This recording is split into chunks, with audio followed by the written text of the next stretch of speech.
नमो नारायणाय। संतान सप्तमी व्रत भादो महीने की शुक्ल पक्ष की सप्तमी को किया जाता है।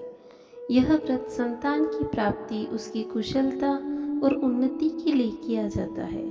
यह व्रत स्त्रियां पुत्र प्राप्ति की इच्छा हेतु करती है। यह व्रत संतान के समस्त दुख परेशानी के निवारण के उद्देश्य से किया जाता है। संतान की सुरक्षा का भाव लिए स्त्रियां इस व्रत को पूरे विधि विधान के साथ करती है। यह व्रत पुरुष अर्थात माता पिता दोनों मिलकर संतान के सुख के लिए करते हैं। अब इस व्रत को करने की विधि क्या है? संतान सप्तमी के व्रत के एक दिन पूर्व शुद्ध सात्विक भोजन करें। संतान सप्तमी के दिन सुबह जल्दी उठकर स्नान आदि करके स्वच्छ कपड़े पहने और भगवान शिव और गौरी के समक्ष प्रणाम कर व्रत का संकल्प लें। अब अपने व्रत की शुरुआत करें और निराहार रहते हुए शुद्धता के साथ पूजन का प्रसाद तैयार कर लें। इसके लिए खीर पूड़ी व गुड़ के 7 पुए या फिर 7 मीठी पूरी तैयार कर लें। यह पूजा सुबह 12 बजे के बाद दोपहर के समय कर लेनी चाहिए। पूजा के लिए धरती पर चौक बनाकर उस पर चौकी रखें और उस पर शंकर पार्वती की मूर्ति स्थापित करें। अब कलश स्थापित करें, उसमें आम के पत्तों के साथ नारियल रखें, दीपक जलाएं और आरती की थाली तैयार कर लें, जिसमें हल्दी, कुमकुम, चावल, कपूर, फूल, कलावा आदि सामग्री रखें। अब 7 मीठी पूरी को केले के पत्ते में बांधकर उसे पूजा में रखें और संतान की रक्षा व उन्नति के लिए प्रार्थना करते हुए भगवान शिव को कलावा अर्पित करें। पूजा करते समय सूती डोरा या चांदी की संतान सप्तमी या 7 गांठों वाली मौली का कलावा हाथ में बांधें। गर्भवती महिलाएं भी कलावा बांध सकती है। पूजन के बाद धूप दीप नैवेद्य अर्पित कर संतान सप्तमी की कथा पढ़ें या सुने। गर्भवती महिलाएं भगवान शिव से भगवान गणेश, कार्तिक और भगवान कृष्ण जैसे गुणों वाले पुत्र की प्राप्ति के लिए प्रार्थना करें।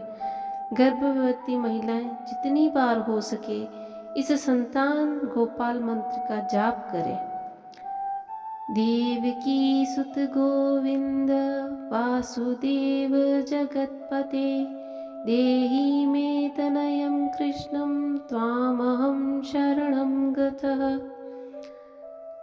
निसंतान महिलाएं भगवान शिव व पार्वती से प्रार्थना करें, हे प्रभु, मैंने पूर्व जन्म में किसी कारणवश पाप कर्म किए हो तो मुझे उस पाप से मुक्त कर क्षमा करें। मुझे गुणी, बलवान, स्वस्थ, दीर्घायु संतान प्रदान करने की कृपा करें तथा आप सदैव उसकी रक्षा करें। व्रत खोलने के लिए पूजन में चढ़ाई गई मीठी 7 पूड़ी या पुए खाएं और अपना व्रत खोलें। यह प्रसाद आप अपने बच्चों को भी ग्रहण करवाएं। अब संतान सप्तमी व्रत की कथा सुनिए। एक बार श्री कृष्ण ने युधिष्ठिर को बताया कि मेरे जन्म से पहले किसी समय मथुरा में लोमेश ऋषि आए थे।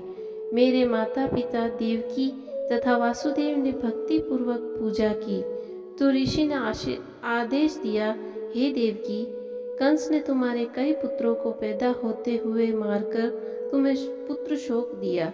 इस दुख से मुक्त होने के लिए तुम संतान सप्तमी का व्रत करो।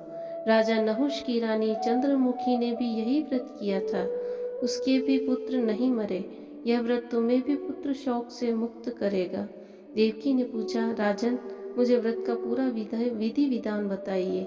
लोमेश ऋषि बोले, नहुष अयोध्यापुरी का प्रतापी राजा था। वहाँ विष्णुदत्त नामक ब्राह्मण भी रहता था। उसकी पत्नी का नाम रूपवती था। चंद्रमुखी तथा रूपवती में परस्पर घनिष्ठ प्रेम था। एक दिन वे दोनों सरयू में स्नान करने गई। वहाँ और भी स्त्रियां स्नान कर रही थी। उन्होंने वहाँ मंडप बनाकर पार्वती सहित शिव की प्रतिमा बनाकर विधि पूर्वक पूजन किया। उन स्त्रियों से चंद्रमुखी तथा रूपवती ने पूजन का नाम तथा विधि पूछी। स्त्रियों ने बताया कि हमने पार्वती सहित शिव की पूजा की है। भगवान शिव का डोरा बांधकर हमने संकल्प किया है कि जब तक जीवित रहेंगी तब तक यह व्रत करती रहेंगी। यह मुक्ताभरण व्रत सुख तथा संतान देने वाला है। स्त्रियों की बात सुनकर उन दोनों सखियों ने भी जीवन पर्यंत इस व्रत को करने का संकल्प करके शिवजी के नाम का डोरा बांध लिया, किंतु घर पहुंचने पर वे संकल्प को भूल गए। फलतः मृत्यु के पश्चात रानी वानरी तथा ब्राह्मणी मुर्गी की योनि में पैदा हुई। कालांतर में पशु योनि छोड़कर मनुष्य योनि में आई। चंद्रमुखी मथुरा के राजा पृथ्वीनाथ की रानी बनी। रूपमती ने एक ब्राह्मण के घर में जन्म लिया। इस जन्म में रानी का नाम ईश्वरी तथा ब्राह्मणी का नाम भूषणा रखा गया। भूषणा का विवाह राजपुरोहित अग्निमुखी के साथ हुआ। इस जन्म में भी उन दोनों की बड़ी प्रीति थी। व्रत भूलने के कारण रानी इस जन्म में बांझ हुई। कहीं प्रौढ़ावस्था में जाकर उसको एक गूंगा तथा बहरा पुत्र जन्मा तो सही, पर 9 साल का होकर मर गया। भूषणा ने व्रत को याद रखा था, इसलिए उसके गर्भ से सुंदर तथा स्वस्थ 8 पुत्रों ने जन्म लिया। रानी ईश्वरी के पुत्र शोक की संवेदना के लिए भूषणा उसे मिलने गई। उसे देखते ही रानी के मन में डाह पैदा हुई। उसने भूषणा को विदा करके उसके पुत्रों को भोजन के लिए बुलाया और भोजन में विष मिला दिया, परंतु भूषणा के व्रत के प्रभाव से उनका बाल भी बांका न हुआ। इससे रानी को और भी अधिक क्रोध आया। उसने अपने नौकरों को आज्ञा दी कि भूषणा के पुत्रों को पूजा के बहाने यमुना के किनारे ले जाकर गहरे जल में ढकेल दो। भूषणा के बालक व्रत के प्रभाव से इस बार भी बच गए। परिणामतः रानी ने जल्लादों को बुलाकर आज्ञा दी कि ब्राह्मण बालकों को वध स्थल ले जाकर मार डालो। जल्लादों के बेहद प्रयास करने पर भी बालक मर न सके। यह समाचार सुनकर रानी को आश्चर्य हुआ। उसने भूषणा को बुलाकर पूछा कि किस कारण उसके बच्चे नहीं मर पाए हैं। तब भूषणा बोली, आपको क्या पूर्व जन्म की बात स्मरण है? भूषणा बोली, क्या? मुझे तो स्मरण नहीं है। तब उसने बताया कि पूर्व जन्म में तुम राजा नहुष की रानी थी और मैं तुम्हारी सखी। हम दोनों ने एक बार भगवान शिव का डोरा बांधकर संकल्प किया था कि जीवन पर्यंत संतान सप्तमी व्रत को किया करेंगे, किंतु दुर्भाग्यवश हम भूल गए और व्रत की अवहेलना होने के कारण विभिन्न योनियों में जन्म लेती हुई अब फिर इस मनुष्य जन्म को प्राप्त हुई है। अब मुझे इस व्रत की याद हो आई थी तो मैंने व्रत किया। उसी के प्रताप से मेरे पुत्रों को आप चाहकर भी न मरवा सकी। यह सुनकर रानी ईश्वरी ने भी विधि पूर्वक यह संतान सुख देने वाला मुक्ताभरण व्रत रखा। तब व्रत के प्रभाव से रानी पुनः गर्भवती हुई और एक सुंदर बालक उत्पन्न हुआ। इसी समय से पुत्र प्राप्ति और संतान की रक्षा के निमित्त इस व्रत का अत्यधिक प्रचलन हुआ है। ओम नमो